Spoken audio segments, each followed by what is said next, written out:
Very good morning, all of you. We are group number 4, and today I have with my group members Isuru, Subodha, Janani, and Natalie. This is our presentation topic, ESP Enhancing Communication in Tourism and Hospitality. Today I will discuss the crucial role of English in this industry, the development of English for specific purposes, and provide an overview of the sector with the focus on Sri Lanka. Here is the content. Introduction is presented by me. Isuru will discuss new words in tourism and hospitality management.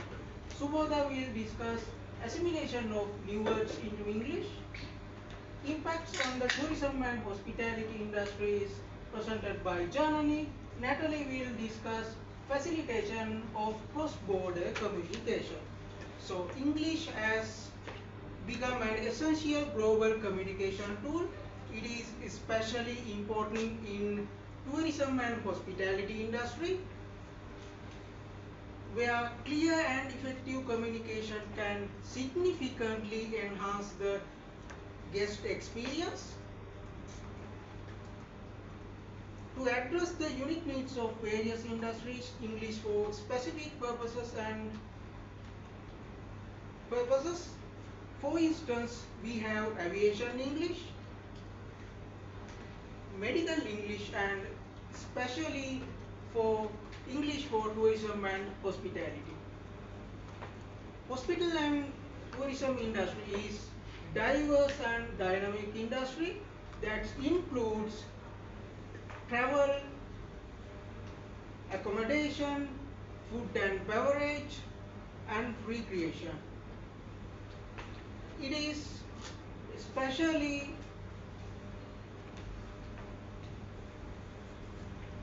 we can it is especially travel and accommodation, foods and beverage, and globally it has seen remarkable growth, contributing significantly to economies of many countries. Sri Lanka tourism industry is growing and very important of country's economy. Its rich culture, stunning scenery, and friendly people attract visitors from all over the world. This industry includes hotels, restaurants, travel agencies, and more. In Sri Lanka, English is crucial in tourism. Here is what professionals should focus on. Simple communication, use clear and easy to understand language. Standard language, English is norms for consistent professional service. Clear and pronunciation, speak clearly to avoid confusion. Understanding English varieties, be aware of British, American, and Australian English differences to improve communication. So in Sri Lanka,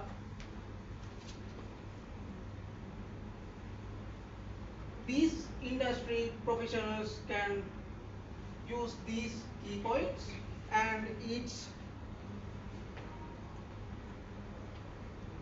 leads to better guidance and higher satisfaction and ultimately business success. Thank you so much. Over to you, Isuru. Let's move on.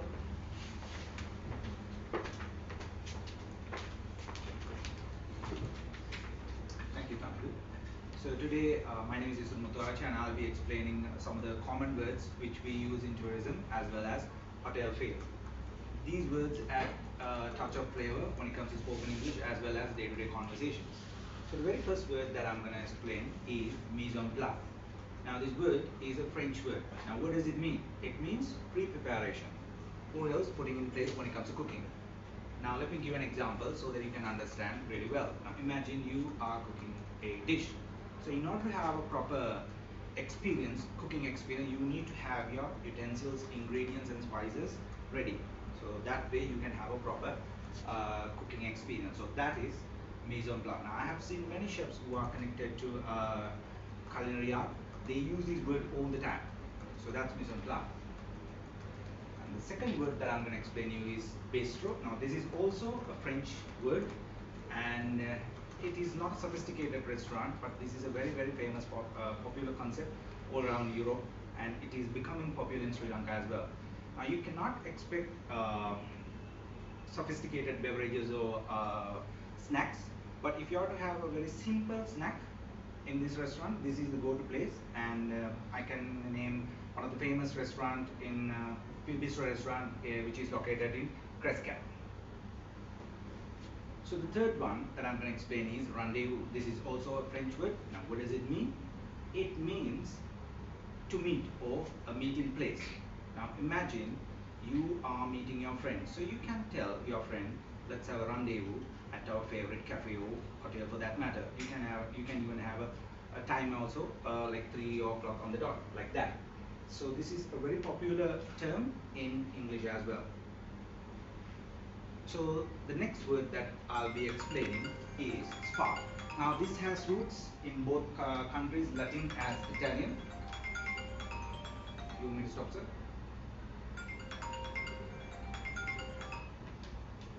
Right. So this has both connections in these countries, Latin and Italian.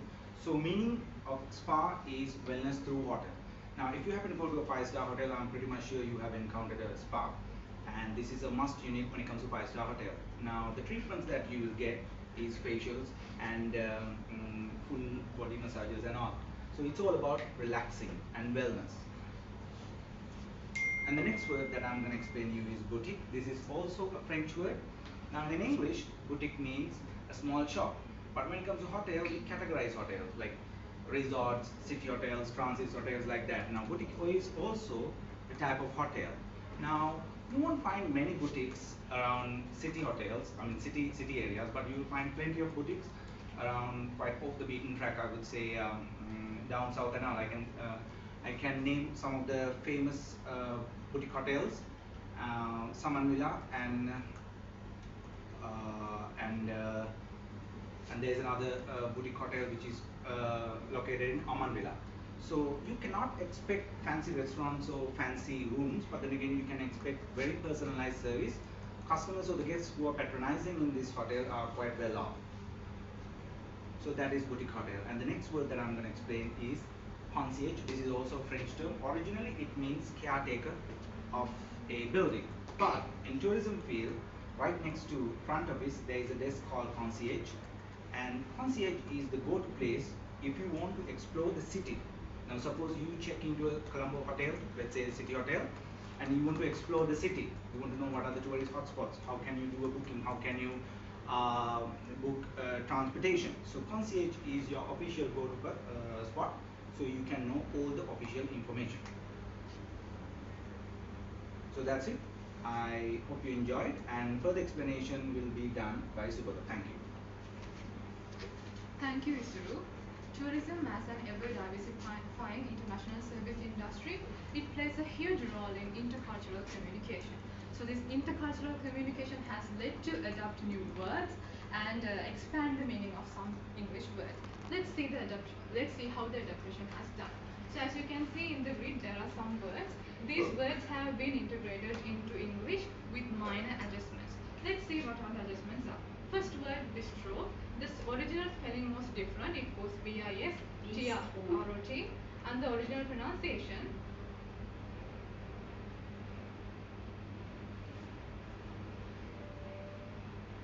bistro. The second word, rendezvous. The spellings remain same. It hasn't changed, but the pronunciation was. And the third word, cafe. Its spellings remain same, but the pronunciation was. Café. And last word is concierge, and its spellings also remain same, but the pronunciation was. Concierge. So these adjustments were done. These adjustments were done in order to fit to the phonetic and orthographic conventions of the language, but they largely maintain their original form and meaning. So let's see the cultural influence in the language assimilation. First one, local terms with expanded meanings. This means that some English words have gained and they can take new meanings when they are used in the tourism. Here are some words. I'm going to take the fourth word as the example. So tour is the original meaning is a journey or circuit through a place or series of places. But in tourism, it's an organized trip, often with a guide and designed for sightseeing or educational purpose. So let's move on to the next slide. Borrowing and adaptation of foreign words. So this tourism has introduced new words from other languages. For example, the word safari. It means a journey in Arabic, but in tourism we use this word to refer to a wildlife viewing trip, especially in Africa. Third one, slang and informal usage. So this tourist interaction has all paved the way to the popularization of some slang and informal terms. For example, the Hawaiian word aloha. It means both hello and goodbye, but this word have been adapted into English to convey the sense of warmth and friendliness. Next one, cultural connotations and metaphors. So some new words have gained new connotations because of these cultural experiences associated with the tourism. For example, the word pilgrimage. So pilgrimage means a religious journey, a religious context, but in tourism we use this word to a famous cultural site. Next one, commercial and marketing influences. So tourism-driven marketing influences the meaning and the usage of the words, making them more commercial to the travelers. For example, the word authentic. So it's a buzzword in tourism marketing. So they use this word to talk about the experiences that are genuine to a local context. In a summary, we can see that these words have enriched the English language by providing new words to the evolving vocabulary. Last part, there are some singular words that have been integrated into English due to the tourism. So the cultural exchanges, the experiences they get, the tourists they get in Sri Lanka, so they have included these words in their vocabulary. For example, you know the greeting word ayubowan, some food items like sambal, hopper kuttu, and the famous tourist attraction place Sigiriya, and they call the three-wheel as tuk-tuk. And one more thing, sarong, the traditional garment worn by men and women. So they have this vocabulary in themselves because of these travel exchanges and the experiences they get. So I would like to invite Janani to talk about the impact of tourism and hospitality industry. Over to you, Janani. Thank you, Sabota. I'm Jani. So now I'm going to talk about the impact of tourism and the hospitality industry. Enrichment of the industry. Tourism in Sri Lanka. Sri Lanka's completely blend of history, culture and natural beauty hold a special allure for tourists worldwide. As an example, Sigiriya Rock Fortress. It's an ancient palace and a fortress complex, and it's also a UNESCO World Heritage. Gold Fort is another UNESCO World Heritage with the interaction between European architecture style and South Asian tradition with 16th century, and also the beaches of the south. The southern coast is famed by with the golden beaches like Miris and Unawatu, and also these beaches offer numerous recreational activities like surfing, whale watching and snorkeling. Impact on local economy and culture. According to this, tourism is a cornerstone of Sri Lanka's economy, contributed significantly to the nation's GDP and employment. Economic growth. The influx of tourists fuels demand for local services and products, and also it's leading to job creations across different sectors, from hotel staff to tour guides and vendor side. According to the bar graph that shows the historical and project percentage growth in real GDP for years 2018 to 2024. The actual GDP growth represented by a solid black line, Ministry of Finance estimated by a dashed red line, and IMF estimated by a dashed green line. There is a notable contraction in 2020 and a sharp decline in 2020 because of the coronavirus, followed by a revised contraction in 2023 and expected rebound in 2024 according to the Ministry of Finance. Cultural promotion. Tourism play a critical role for preserving the Sri Lankan's culture. According to that, we can get the example is Kandi Asala Perahara that happens in these days. Professional communication. Effective communication crucial for providing excellent service to international tourism. English for a specific purpose has been instrumental to tailoring language education to gain this industry needs. Importance of communication skills. It also getting basic language proficiency and also required a deep understanding of culture and the ability to be engaging with different tourist backgrounds. Using polite language. As we all know, tourists like to use Sinhala language. So for the greetings, Ayubova is Tutiveva. Like for the foods, red rice they are calling like Kakuluba, Bittu in the upper. For the tuk tuk, 3D, like that. So marketing and branding. According to this marketing and branding, it's connected to Sri Lankan's tourism offering with a global market. And also the leveraging English, tourism marketers can craft lots of different diverse international audience. As we all know, it's a massive campaign that happened So Sri Lanka. According to this campaign, it's engaging visuals and captivating narratives. Also, it's exciting and exotic destinations.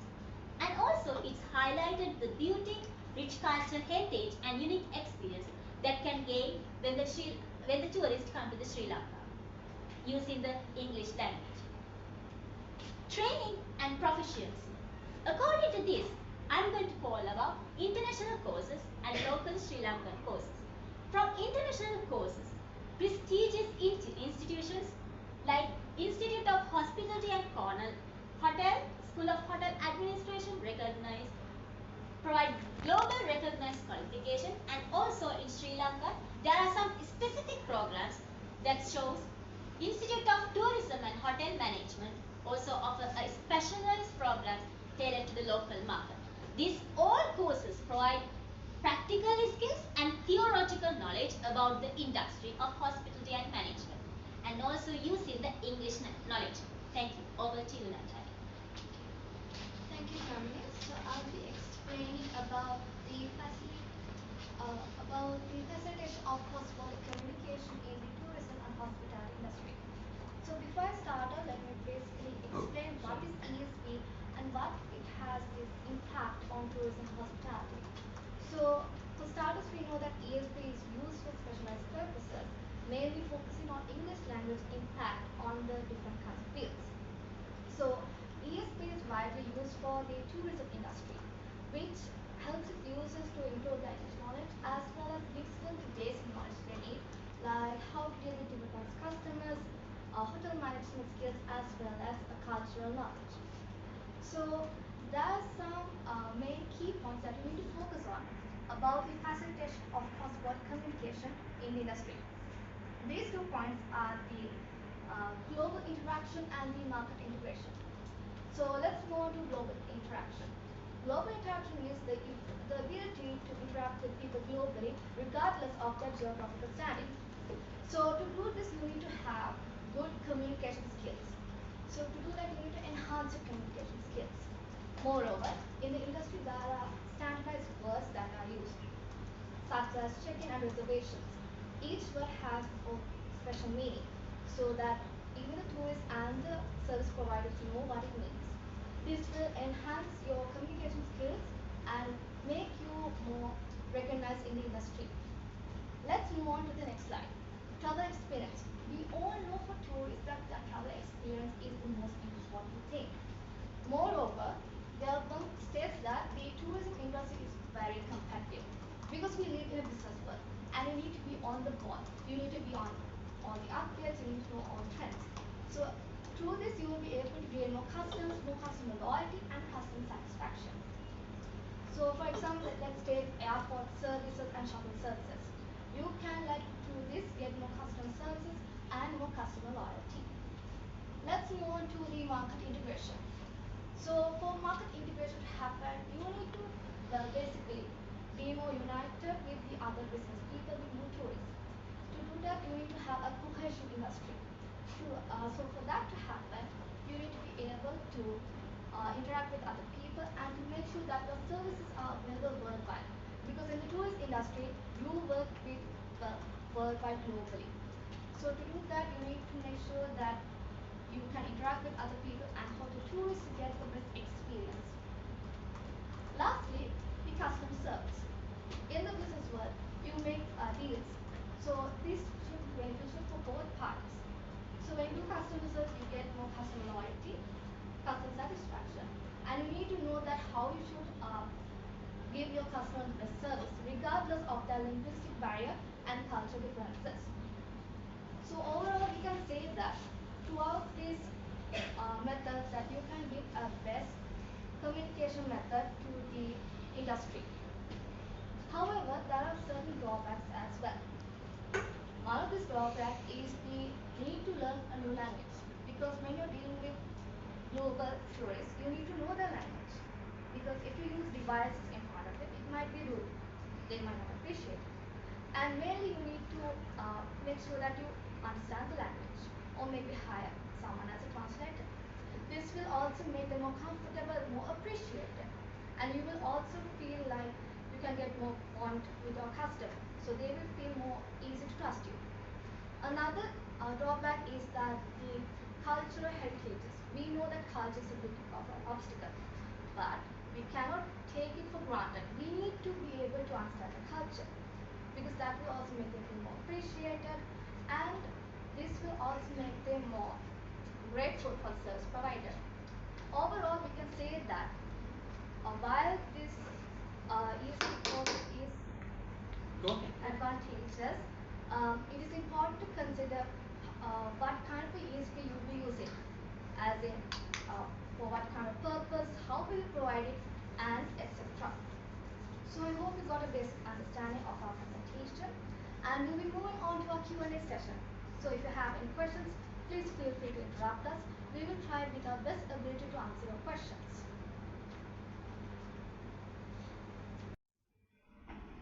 We selected this because we feel very interested, because tourism is like a vast area. There's much to explore. How much time have you taken for the presentation? The entire think, group? The entire group.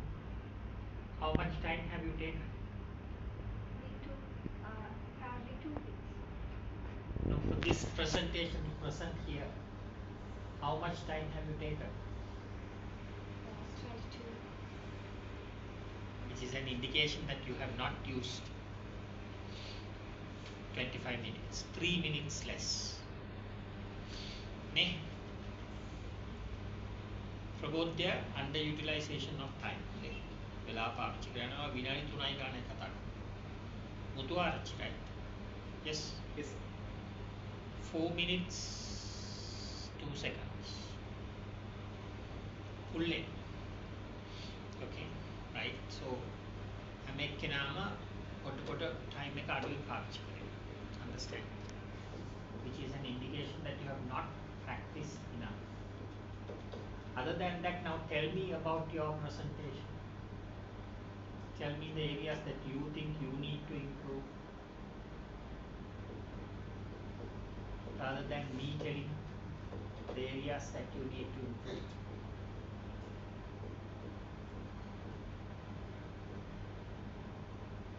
I think I could have said more about the Sri Lankan singular words and describe how they have been integrated into their vocabulary. Can't hear. Yes, like to talk more Talk more. Or what? about my topic. What is the coursework given? No, what is the coursework given? Yes. What is the coursework? What is the description of the coursework? Business English. Did you read the coursework outline carefully? What is the course? What does the coursework say?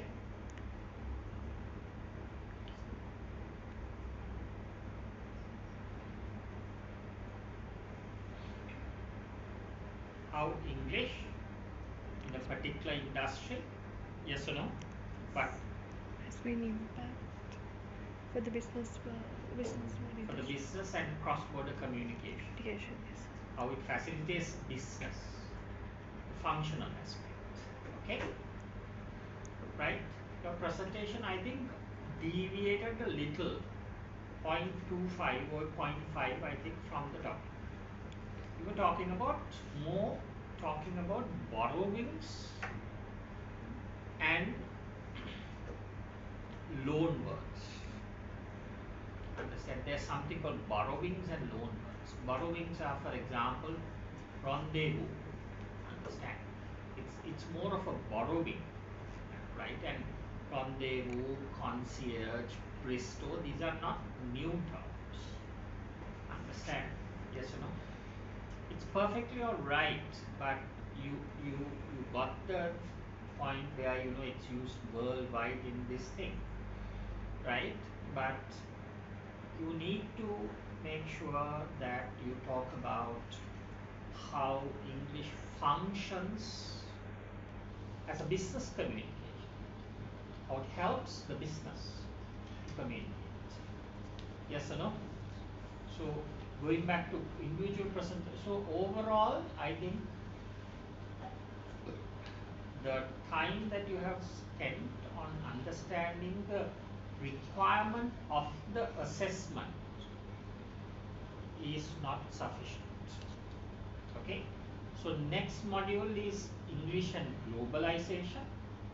Okay, read the assessment guidelines, objectives. If you have doubts, ask me or ask somebody else and spend more time on it. Okay, can we go to the slides, please? Go to the first slide, please. Okay. Second. All right, your guideline is fine, like your layout is fine. Go to the next one, please. Okay, now you need to make sure that you avoid these types of paragraphs in slides. Okay, never put paragraphs like this. Nobody is expected to read on the slides. Go. See, it's very cluttered, lot of language, and I don't think that these are your ones. I think these are copy paste, some of them. Okay, go ahead. This is fine. These are fine. All right. Okay.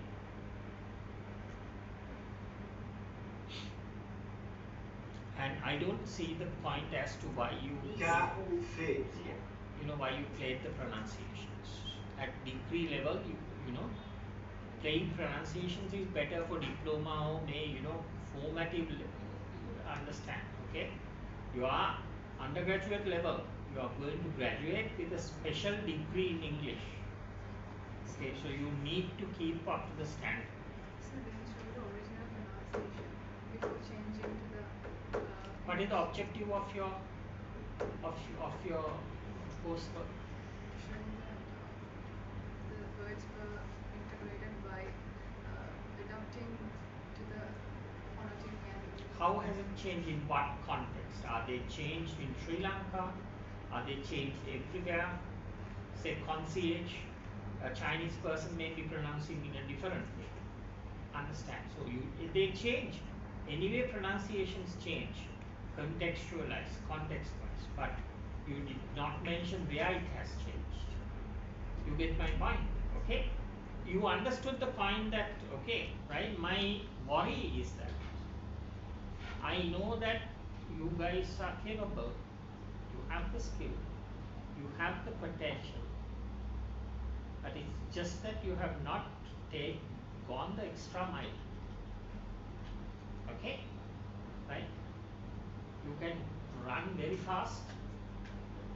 Okay, every day 1 hour. But if you want to achieve more, you need to run 10 more minutes, and that's the achievement. You get my point? Okay. Never put yourself in the comfort zone. Put yourself in the difficult position. Understand? Okay? Right? You get my point? that you have the potential, you have the capacity, you have the capability. You have been a little lazy. You have done this in your comfort zone. Always challenge your comforts. Are you clear? We all like to eat sweet things, and that will make you die very soon. If you eat bitter things, it's better on your health. You get my point? Yes or no? Okay? Right? Because I have now been teaching you for a couple of months now. I know that you have the capacity.